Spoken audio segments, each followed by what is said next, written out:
Baby girl movie കണ്ടിറങ്ങിയിരിക്കുകയാണ്. നിവിൻ പോളി നായകനായ baby girl. Arun Varma director. നമ്മുടെ ഗരുഡൻ മൂവിയുടെ ഡയറക്ടറായിരുന്നു അരുൺ വർമ്മ. അരുൺ വർമ്മ ഈ ഒരു ത്രില്ലർ ഇമോഷണൽ കോംബോ ഭയങ്കര ഓക്കെയാണ്. ഈ പടവും ഭയങ്കര ആ ഒരു സെൻസിൽ ആ ഒരു thriller emotional roller coaster ride എന്ന് പറഞ്ഞ സാധനം ഭയങ്കരമായിട്ട് നമുക്ക് ഹിറ്റ് ചെയ്യിക്കാൻ അരുൺ വർമ്മേനെ കൊണ്ട് പറ്റിയിട്ടുണ്ട്.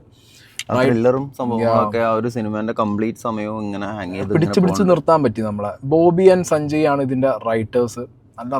നല്ല റൈറ്റിംഗ് ഇൻ ദ സെൻസ് ചില തീരുമാനങ്ങൾ, ചില നുണകൾ, ചില തെറ്റുകൾ ഇതൊക്കെ ജസ്റ്റിഫൈ ചെയ്യാൻ പറ്റുന്നതാണ് എന്നുള്ളൊരു ഒരു സംഗതി ഉണ്ടല്ലോ. പൊതുസമൂഹത്തിന് നോക്കുന്ന സമയത്ത് ഒരു വലിയ തെറ്റാണ്. ബട്ട് ഓരോ പേഴ്സൺ ടു പേഴ്സൺ ചിലപ്പോൾ അത് ഭയങ്കര ശരികളായിരിക്കും. പല ടൈപ്പ് ഓഫ് റിലേഷൻഷിപ്പിനെ കുറിച്ചിട്ട് ഇതിൽ പറയാം. അതായത് ഇതിനകത്ത് നടക്കുന്ന സംഭവം എന്ന് പറഞ്ഞാൽ ഹോസ്പിറ്റലിൽ ഒരു കുട്ടി മിസ്സാവുന്ന, ബേബി ഗേൾ ഒരു കുട്ടി മിസ്സാവുന്ന, ഒരു പെൺകുട്ടി മിസ്സാവുന്ന ഒരു പ്ലോട്ടാണ് ഇതിനകത്തുള്ളത്. അത് റിലേറ്റ് ചെയ്ത് ഒരുപാട് ക്യാരക്ടേഴ്സ് വന്നു പോകുന്നുണ്ട്. സെൻട്രൽ ക്യാരക്ടറായിട്ട് നിവിൻ പോളി നിൽക്കുന്നുണ്ട്. നിവിൻ പോളിയുടെ സെൻട്രൽ ക്യാരക്ടർ ഒരു ടൈം കഴിയുമ്പോൾ, പടത്തിൻ്റെ ഒരു ടൈം കഴിയുമ്പോൾ ആ ക്യാരക്ടറിൽ നിന്ന് മാറിയിട്ട് ലിജോ മോള് ചെയ്തത് ക്യാരക്ടറും സംഗീത് ചെയ്ത ക്യാരക്ടറും ഒക്കെ ആയിട്ട് ഈ പടം കുറച്ചും കൂടി വേറെ ക്യാരക്ടേഴ്സിന് ലൈക്ക് അവരുടെ മേത്തേക്ക് ഓറിയൻറ്റേഷൻ പോകും. എന്നിട്ട് അവരുടെ ഒരു ലൈഫിൻ്റെ ഒരു ആർക്കും അവരുടെ പേഴ്സണൽ ഇഷ്യൂസും അങ്ങനെ ഭയങ്കര എന്താ പറയുക, കുറേയൊക്കെ നമുക്ക് തോന്നും എന്നാലും ഒരു തെറ്റ് ചെയ്തിട്ട് അതെങ്ങനെ ജസ്റ്റിഫൈ ചെയ്യുന്നു എന്ന് തോന്നിയാലും കണ്ടിരിക്കുന്ന പ്രേക്ഷകർക്ക് ആ തെറ്റിലൊരു ശരിയുള്ള പോലത്തെ ഫീൽ അങ്ങനെ തോന്നിപ്പിക്കാൻ പറ്റുക എന്ന് പറഞ്ഞാൽ തന്നെ ഒരു സിനിമയിലൂടെ അതിൻ്റെ റൈറ്ററും ഡയറക്ടറും ഒക്കെ നല്ല പണിയെടുത്തു എന്നുള്ളതാണ്. ഓക്കെ, നിവിൻ പോളി ഒരു സാധാരണക്കാരൻ, ഒരു ഹോസ്പിറ്റലിലെ അറ്റൻഡർ എന്നുള്ള നിലയ്ക്കാണ് നിവിൻ പോളി വന്നിട്ടുള്ളത്. നിവിൻ പോളി ആ ഒരു ക്യാരക്ടർ വളരെ അടിപൊളിയായിട്ട് അല്ലേ. ഇനി സാധാരണക്കാരൻ സാധാ റോളുകൾ ഈ ചങ്ങായിൻ്റെ ഭയങ്കര സേഫാണ്. എന്തെങ്കിലും ക്യാരക്ടർ റോൾ ഉണ്ടല്ലോ അടിപൊളിയായിട്ട് പിടിച്ചിട്ടുണ്ട്. അതിനൊരു മാനറിസം, അതിലൊരു അനാവശ്യമായിട്ടുള്ള ഒരു ചിരിയോ സംഭവങ്ങളൊന്നും ഈ ഒരു റോളിന് പറ്റില്ല.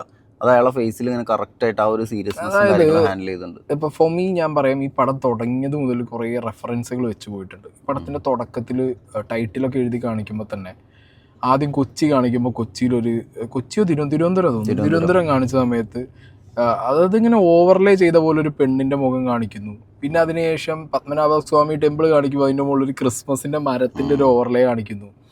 ബ്രില്യൻസുകൾ ഒരുപാട് ഒളിഞ്ഞിരിക്കുന്ന ഒരു പടം പോലെ എനിക്ക് തോന്നി. ആൻഡ് തുടക്കം മുതൽ നമുക്ക് ആ ഒരു ഫീലുണ്ട്. ഒരു പുൽക്കൂട്ടിൽ യേശു ക്രിസ്തുവിനെ ഉണ്ണിരൂപം വെക്കുന്നത് മുതൽ അങ്ങോട്ട് തുടങ്ങുന്നത്, പിന്നെ ഇതിൻ്റെ എൻഡ് വരെ ഒരു സാധനം പിടിച്ചിട്ടാണ് ഇതിൻ്റെ നറേഷൻ പോയിട്ടുള്ളത്. ഈ നറേഷൻ പോകുമ്പോഴും ഇതിനകത്ത് നിവിൻ പോളി ആണെങ്കിലും ഇതിനകത്ത് എല്ലാ റോള് ചെയ്തപ്പോൾ അഭിമന്യു ഇതിനകത്ത് റോൾ ചെയ്തിട്ടുണ്ട്. ഷമീദല മകൻ അഭിമന്യു ആണെങ്കിലും സൂപ്പർ കോപ്പ് അല്ല, അല്ലെങ്കിൽ ഇതിന്റെ നായകനൊരു സൂപ്പർ ഹീറോ അല്ല. ഭയങ്കര ദേശീയ ഫീൽഡിൽ പോകുന്ന ഒരു ഇൻവെസ്റ്റിഗേഷൻ സിനിമയാണത്. അതിനകത്ത് ഈ extra ordinary, larger than real life അല്ലെങ്കിൽ അങ്ങനത്തെ എലമെന്റ്സ് ഇല്ലാത്തത് കൊണ്ട് തന്നെ പടം ഭയങ്കര നമുക്ക് കണക്ട് ആവും. പെട്ടെന്ന് കണക്ട് ആയി പോകുന്ന ഒരു ഐറ്റമാണ്. പോലീസുകാരുടെ കാര്യം പറയുമ്പോൾ ഇപ്പോൾ ഷമീദലകിന്റെ മകൻ അഭിമന്യു ചെയ്ത റോള്, അഭിമന്യുവിന്റെ കയ്യിൽ ഭയങ്കര സേഫാണ്. ഞാൻ ആദ്യം വിചാരിച്ച അഭിമന്യു എങ്ങനെ പുൾ ഓഫ് ചെയ്യും, കാരണം അഭിമന്യുവിന് എപ്പോഴും ഒരു പുച്ഛഭാവവും ഒരു അങ്ങനത്തെ ഒരു ഫേസ് ആണ് അഭിമന്യുവിൻ്റെ. ഒരു കൈൻഡ് ഓഫ് സാധനമാണ്. പക്ഷെ Abhimanyu throughout Abhimanyu senior ഓഫീസറിനോട് സംസാരിക്കുമ്പോൾ ഉള്ള ഒരു ബോഡി ലാംഗ്വേജും, അത് കഴിഞ്ഞിട്ട് ഇൻവെസ്റ്റിഗേഷനിൽ വരുമ്പോൾ ഒരു ബോഡി ലാംഗ്വേജും, ചില സമയത്ത് ഈ കേരള പോലീസ് പ്ലിങ് ആവുന്ന ഒരു സാധനമുണ്ട് ആ ടൈമിൽ, ചില സമയത്ത് കേരള പോലീസ് ഹീറോ ആവുന്ന സമയത്ത്. പിന്നെ അവരുടെ ഒരു ഡെസ്പറേറ്റ് സിറ്റുവേഷൻ ഉണ്ട്, കാരണം 4 പോലീസും 2 വണ്ടിയും വെച്ചിട്ട് ഒരു സിറ്റി സാഹചര്യങ്ങൾ എന്താണെങ്കിലും നമ്മൾ ചിലപ്പോൾ സാധാരണക്കാർ അറിയാതെ പോകുന്ന ചില സാധനങ്ങളാണ് പോലീസിന്റെ ഇടയിലുള്ള വിഷയങ്ങളൊക്കെ. ആ സംഗതിയൊക്കെ നല്ല രീതിയിൽ ഡയറക്ടർക്ക് കാണിച്ചു തരാനും പറ്റി, അഭിനയിച്ച അഭിമന്യുവിന് അത് നല്ല രീതിയിൽ കൺവേ ചെയ്യാനും പറ്റി. ഈ ചങ്ങായിക്ക് കുറെ സാധനങ്ങളുണ്ട്. ആ കുട്ടി ആർക്കും വേണ്ടാത്ത കുട്ടിയാണെന്നുണ്ടെങ്കിലും സ്റ്റേറ്റിന്റെ കുട്ടിയാണ്, ഷീസ് ആൻ ഇന്ത്യൻ സിറ്റിസൺ. അതായത് ഹിറ്റ് ചെയ്യുന്ന ഐറ്റമാണ്. അപ്പോ അസീസ് നല്ലൊരു റോൾ ചെയ്തിട്ടുണ്ട്. അസീസുള്ള സാധനങ്ങളൊക്കെ നന്നായി ചെയ്തിട്ടുണ്ട്. ഇതിനിടയിൽ എനിക്ക് പേഴ്സണലായിട്ട് നമ്മൾ അനൂബ്രോ, ബിഗ് ബോസിലുണ്ടായിരുന്ന അനൂബ്രോനെ കണ്ടു ഒരു ഗ്ലിംസ്. അതുപോലെ വിനീതേട്ടനെ ഞാൻ കുറെ സിനിമയിലായി കാണാൻ തുടങ്ങിയിട്ട്. ചെങ്ങായിന്റെ ഒപ്പം ക്രിക്കറ്റും കളിച്ച് ബാംഗ്ലൂർ നടന്നൊക്കെ മാറി ഇപ്പൊ വൻ നടനായി മാറുകയാണ്. മൂപ്പര് കുറെ പടങ്ങളിലുണ്ട്. എല്ലാത്തിലും ഇങ്ങനെ വന്ന് നല്ലൊരു ക്യാരക്ടർ അങ്ങനെ കിട്ടുന്നൊക്കെ കാണുമ്പോൾ ഭയങ്കര സന്തോഷം. ലിജോ മോൾ പെർഫോമർ ആണ്, എടുത്തു പറയേണ്ട കാര്യം.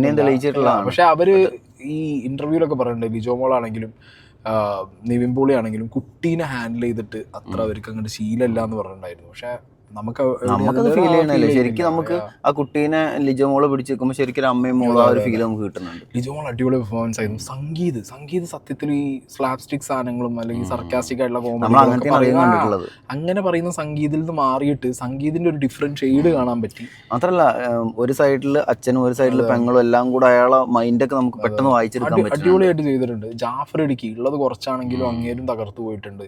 പിന്നെ ഇതില് ഒരു വളരെ 19-21 വയസ്സുള്ള ഒരു പാരൻസ് ആയിട്ടുള്ള 2 ക്യാരക്ടേഴ്സിനെ കാണിക്കുന്നുണ്ട്. അവരുടെ പേരുകൾ എനിക്കറിയില്ല.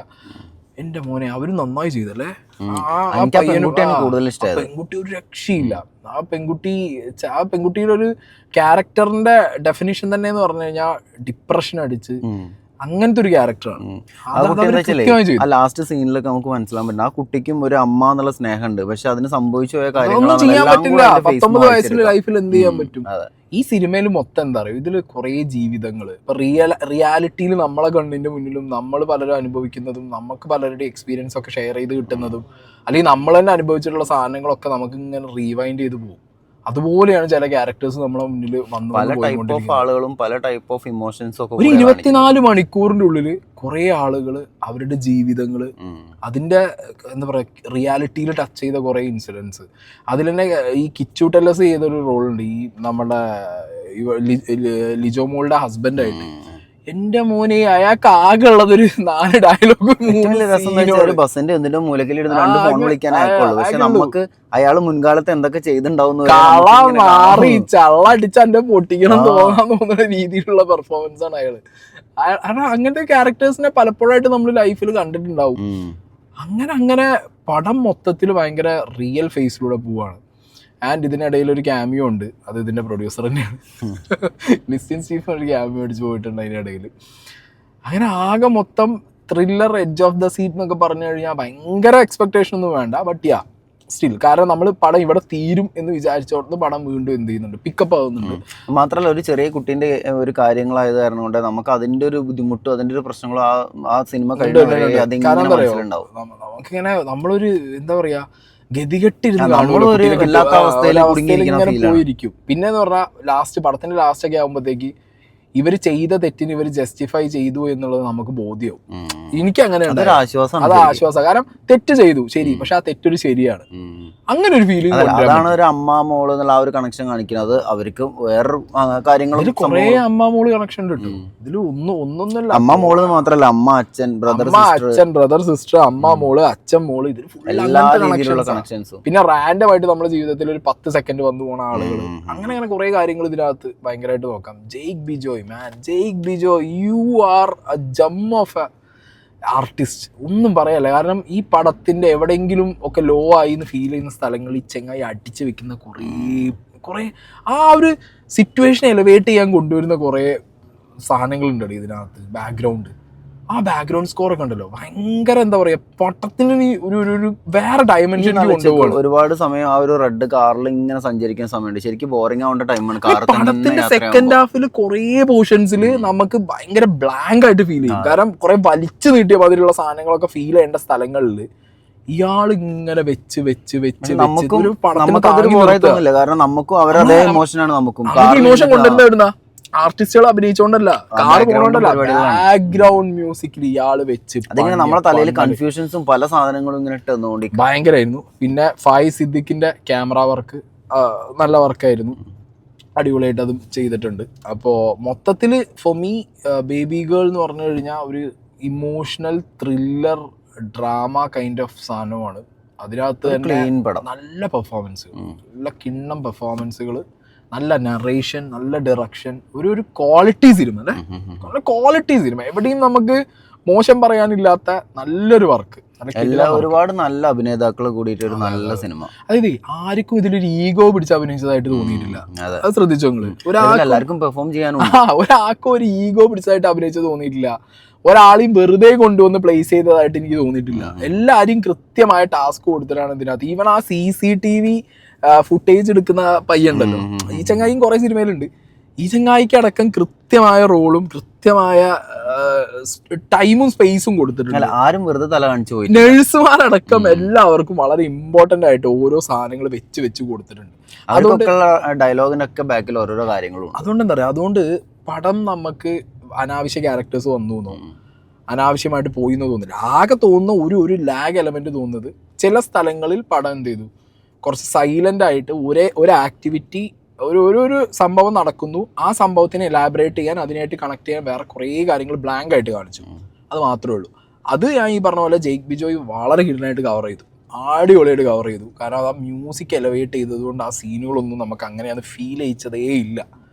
പിന്നെ അത് ഇരുന്ന് ചിന്തിക്കണം നമ്മൾ എത്ര നേരം. നമ്മളെ ഇമോഷണലി ഒക്കെ അത് ഭയങ്കരമായിട്ട് കണക്ട് ചെയ്യുന്ന ഒരു മൂവി തന്നെ.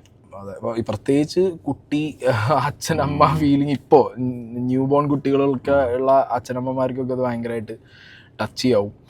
അപ്പോൾ ഓൾ ഇൻ ഓൾ ഒരു പടം കാണുമ്പോൾ ആദ്യം ഒരു വലിയ തെറ്റ് സംഭവിക്കുന്ന പോലെയാണ് സത്യത്തിൽ ഫീൽ ചെയ്യണത്. പിന്നെ ലാസ്റ്റിക്ക് എത്തുമ്പോൾ ഒരു തെറ്റ് ശരിയായതും അത് എന്തുകൊണ്ട് ശരിയായി എന്നുള്ളതൊക്കെ സിനിമയെ കൂടെ മനസ്സിലാക്കണം നല്ലത്. അപ്പോൾ ഫോർ മീ മസ്റ്റ് വാച്ചാണ്, അടിപൊളി വാച്ചാണ്. എനിക്ക് ഭയങ്കര ഇഷ്ടമായിട്ടുണ്ട്. അടിപൊളി മൂവി. ബാക്കി തിയേറ്റർ കയറി നിങ്ങൾ കണ്ടോ?